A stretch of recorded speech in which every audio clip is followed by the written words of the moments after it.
ابو بکر فی الجنہ، عمر فی الجنہ، عثمان فی الجنہ، علی فی الجنہ، طلحہ فی الجنہ، زبیر فی الجنہ، سعید فی الجنہ، سعد فی الجنہ، عبد الرحمن ابن عوف اور ابو عبیدہ بن جراح کے بارے میں ارشاد ہوا یہ بھی جنتی۔ چار مسلک بنائے ہیں نا، ظالم دیکھیے کتنا ظلم کرتے ہیں، کہتے ہیں چار مسلک چاروں برحق۔ کس کا؟ امام ابو حنیفہ کا، امام شافعی کا، امام مالک کا، احمد ابن حنبل کا، چار مسالک ہیں چاروں برحق۔ محمد الرسول اللہ کا مسلک کہاں گیا؟ صفحہ ہستی سے مٹا دی۔ وہ شروع سے تھا، اس وقت سے تھا جب جبریل اقرأ بسم ربک الذی خلق لے کر اترا تھا۔ یہ اس مسلک کی بنیاد تھی، یہ پہلی آیت تھی، اور اس کا اختتام احکام کے لحاظ سے اس آیت نے کر دیا، الیوم اکملت لکم دینکم واتممت علیکم نعمتی ورضیت لکم الاسلام دینا۔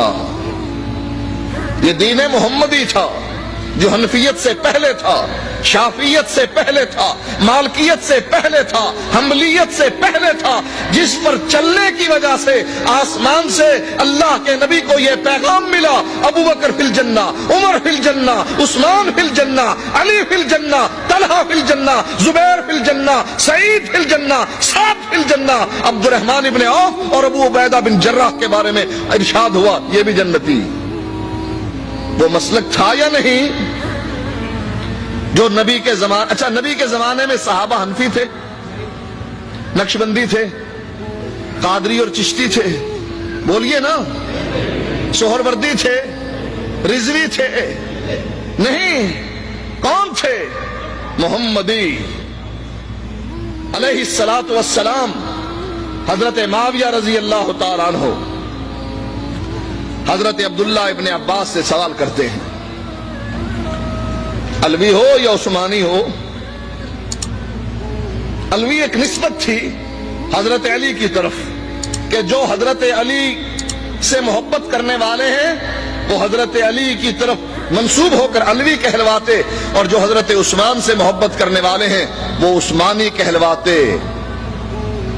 الیکشن ہوا تھا حضرت علی اور حضرت عثمان رضی اللہ تعالی عنہما کے درمیان۔ بعض لوگوں نے جو حضرت علی سے محبت کرتے تھے حضرت علی کو ووٹ دیے، اور اکثریت نے حضرت عثمان کو ووٹ دیے، کیونکہ یہ اکثریت حضرت عثمان سے محبت کرتی تھی اور سمجھتی تھی کہ خلیفہ برحق حضرت عمر کے بعد جن کو خلافت ملنی چاہیے وہ یہی ہیں حضرت عثمان۔ اسی نسبت سے بعض علوی بن گئے، بعض عثمانی بن گئے۔ حضرت معاویہ پوچھتے ہیں عبداللہ ابن عباس سے، نبی کے چچا کے بیٹے سے، علوی ہو یا عثمانی؟ فرمانے لگے، معاویہ نہ میں علوی ہوں نہ میں عثمانی ہوں، میں کیا ہوں؟ میں محمدی ہوں، محمد صلی اللہ علیہ وسلم کو ماننے والا۔ یہ مسلک موجود تھا یا نہیں؟ بولیے، یہ مسلک موجود تھا یا نہیں؟ جس مسلک پر چلنے والے نے حضرت عمر کے فتوے کو رد کر دیا تھا۔ کیا کہا؟ ابو کا یمنا و انت تتمتع، تیرا باپ تو حج تمتع سے منع کرتا تھا اور تم حج تمتع کرتے ہو۔ کیا کہا تھا عبداللہ ابن عمر نے؟ بخاری کی روایت ہے، امر ابی یتبع امر رسول اللہ صلی اللہ علیہ وسلم، مجھے بتاؤ میرے باپ کی بات چلے گی یا محمد الرسول اللہ کی چلے گی؟ اس کا معنی یہ ہے کہ صحابہ کے زمانے میں یہ مسلک موجود تھا، تابعین کے زمانے میں یہ مسلک موجود تھا۔ جب حضرت عبداللہ ابن عباس ایک مسئلہ بیان کرتے ہیں، جواب میں کہنے والا کہتا ہے ابو بکر نے یوں فرمایا، عمر نے یوں فرمایا، تو عبداللہ ابن عباس فرماتے ہیں مجھے ڈر ہے کہ کہیں یہ کہنے پر کہ میں نبی کی حدیث پیش کرتا ہوں اور تم ابو بکر اور عمر کا قول پیش کرتے ہو، مجھے ڈر ہے کہ یہ کہنے کی وجہ سے تم پر آسمان سے پتھروں کی بارش نازل نہ ہو۔ صحابہ تابعین کے زمانے میں یہ مسلک موجود تھا جس کا نام محمدی مسلک تھا۔ مٹا دیا نا، کہا چار ہیں، چاروں برحق، پانچواں کہاں گیا؟ محمدی مسلک۔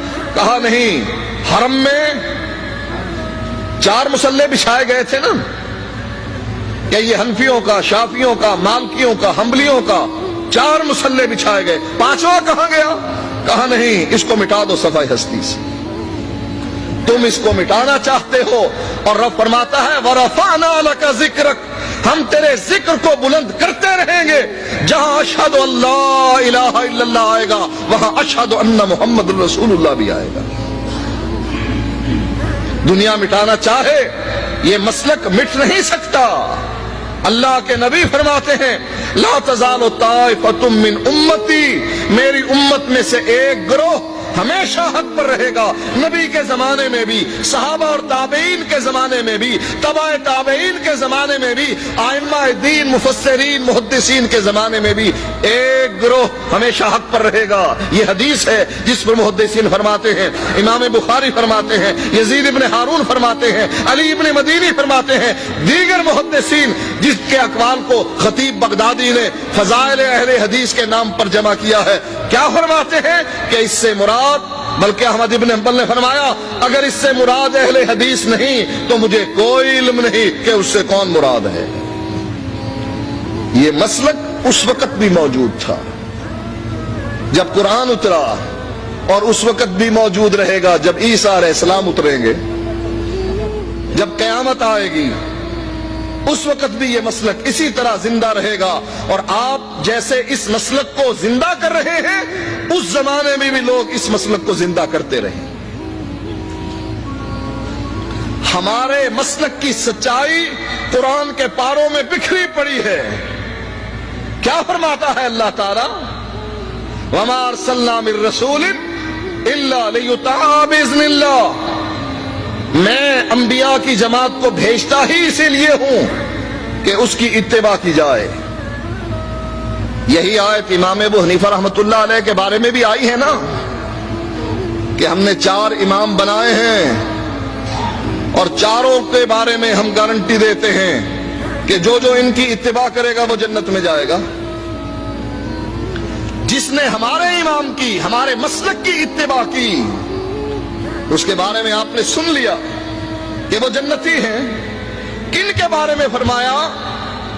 رضی اللہ عنہم ورضوا عنہ۔ یہ کس کے بارے میں فرمایا؟